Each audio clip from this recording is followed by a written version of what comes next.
તો રાજસ્થાનમાં ભયાનક અકસ્માતના સીસીટીવી આવ્યા છે સામે। બાઇક સવારો પર પલટી ઓવરસ્પીડ ટ્રક નીચે કચડાતા બે બાઇક સવારના મોત। મૃતદેહને બહાર કાઢવા માટે બોલાવાયું મશીન। રાજસ્થાનના ધોલપુરમાં એક ઓવરસ્પીડ ટ્રકે પલટતા સમયે બાઇક સવાર યુવકોને કચડી નાખ્યા। ટ્રક નીચે કચડાઈ જવાથી અને બાઇકમાં આગ લાગવાથી બંનેના મોત થયા। હાઇડ્રા મશીનની મદદથી ટ્રકને હટાવીને બંનેને બહાર કાઢવામાં આવ્યા હતા। અકસ્માતની ઘટના અને હચમચાવતા સીસીટીવી સામે આવ્યા છે।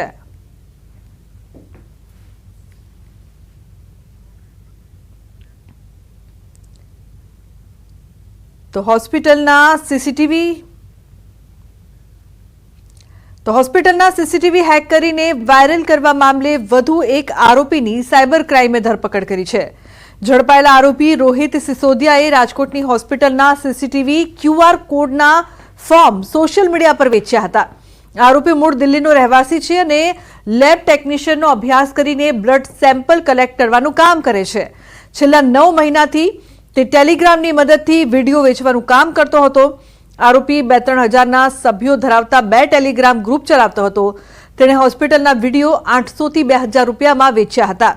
આ કેસમાં અત્યાર સુધીમાં સાયબર ક્રાઇમે પરિત ધામેલિયા અને રાયન પરેરા નામના 2 હેકરો સહિત કુલ 7 આરોપીઓની ધરપકડ કરી છે। આ આરોપીએ ડીએમએલટીનો અભ્યાસ કરેલો છે ને હાલ પોતે ઘરે ઘરે જઈને જે lab connection blood samples connect કરતા હોય છે એમનું એ કામ કરતા હતા। અત્યાર સુધીમાં જે મેઇન આરોપ જે અમારી તપાસ છે એમાં સીસીટીવી હેકથી લઈને એમને ક્યુઆર કોડમાં કન્વર્ટ કરી અને વેચનાર અને એમને અલગ અલગ સોશિયલ મીડિયા પ્લેટફોર્મ પર અપલોડ કરનાર એ બધા આરોપીની અત્યાર સુધીની ધરપકડ થઈ ગઈ છે અને અમે આ બધા 7 આરોપીઓ અત્યારે અમારી પોલીસ કસ્ટડીમાં હોય એની પૂછપરછ કરી રહ્યા છીએ। તો ખેડાના સેવાલિયામાં ભૂમાફિયા બેફામ બન્યા છે। ખાણ ખનીજ વિભાગના અધિકારી પર હુમલો। બાલાસીનો રોડ ઉપર અટકાવ્યું હતું ડમ્પર। ભરબજારે અધિકારી પર હુમલો કરતા ખળભળાટ મચ્યો છે। ખાનગી વાહનથી ચેકિંગ કરવા ગયેલા અધિકારી પર હુમલો। ચેકિંગનું કહેતા જ વાહન માલિક આવી પહોંચ્યો હતો ઘટના સ્થળે। ઉશ્કેરાઈને અધિકારીની ટીમ પર હુમલો કર્યો। રેતી મેટલ અને માટી ખનન ચાલતું હોવાનું સામે આવ્યું।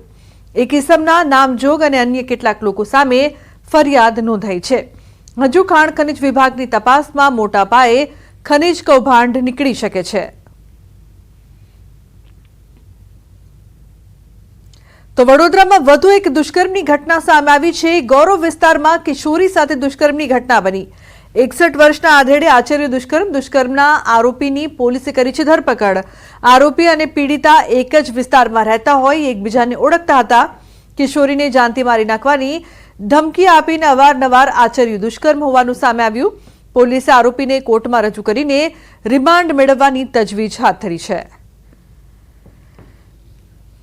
પોલીસ સ્ટેશનને સૂચના મળવાથી જાણ થવાથી તરત જ પોલીસ સ્ટેશને એમની નોંધ લઈ ગંભીર નોંધ લઈ અને ફરિયાદ દાખલ કરવામાં આવેલી છે। સદર ગુનાના કામે આરોપી જે છે એમને સ્થાનિક પબ્લિક દ્વારા થોડી હાથાપાઈ થવાથી એમને દવાખાને સારવાર અર્થે મોકલેલ હતા અને એમને પોલીસ દ્વારા અટક કરવામાં આવેલ છે। તો બીજી તરફ ભાવનગરમાં વધુ એક દુષ્કર્મની ફરિયાદ। 16 વર્ષની સગીરાને મજૂરીની લાલચ આપીને દુષ્કર્મ આચરવામાં આવ્યું। સગીરાના દાદીએ નોંધાવી ફરિયાદ। પોલીસે એક આરોપીની કરી છે ધરપકડ જ્યારે એક શખ્સ ફરાર। પાલીતાણા રૂરલ પોલીસમાં પોક્સો સહિતની કલમ હેઠળ ગુનો દાખલ કરાયો છે।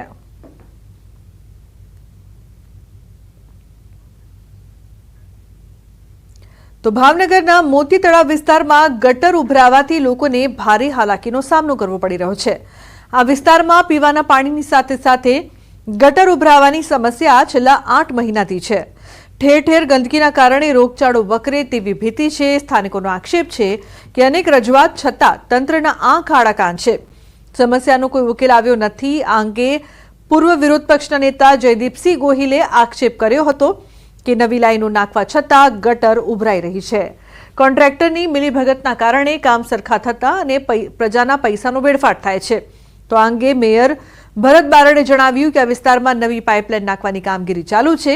જો કોઈ ભંગાણના કારણે ગટર ઉભરાતી હોય તો સંબંધિત વિભાગને જાણ કરીને યોગ્ય કામગીરી કરવામાં આવશે। લગભગ 8 મહિનાથી હેરાનગતિ છે। ને માણસો કેટલાય પડે છે ગઢા બુઢા ને કોઈ ગટરવાળા આવે છે હરિયા મારે છે વ્યા જાય ને પાણી આવે નળ આવે એટલે બધું ભરાઈ જાય. મોતી તળાવ શેરી નંબર 6 આવે છે અરજી કરી છે ફરિયાદ. ભાવનગર મહાનગરપાલિકાના સત્તાધીશોની એક ખામી છે કે હમણાં જ કુંભારવાડા મોટી તળાવ વિસ્તારની અંદર ડ્રેનેજ નાખી એમ અધિકારી કહી રહ્યા છે. તો તમે નવી લાઈન નાખી અપગ્રેડ કર્યું તો હાલની તારીખે અહીંયા ગટર ઉભરાય શું કામ? ખરેખર મળતિયાઓ કામ કરતા હોય છે. કદાચ કંઈક મુશ્કેલી થઈ હોય તો હું તપાસ કરાવી લઈશ અને ક્યાં કામ ચાલુ છે, ક્યાં કામ અટકાયેલું છે, ક્યાં તકલીફ પડે છે એની તપાસ કરાવી લઈશ. પણ આપણે કામ ચાલુ કરેલ છે. 1 થી 20 ખાતામાં આપણે ડ્રેનેજ લાઈન નવી નાખી રહ્યા છીએ અને લોકોની સુખાકારી માટે આપણે ચિંતા કરી રહ્યા છીએ. તો દ્વારકાના ખંભાળિયામાં આંખલાનો આતંક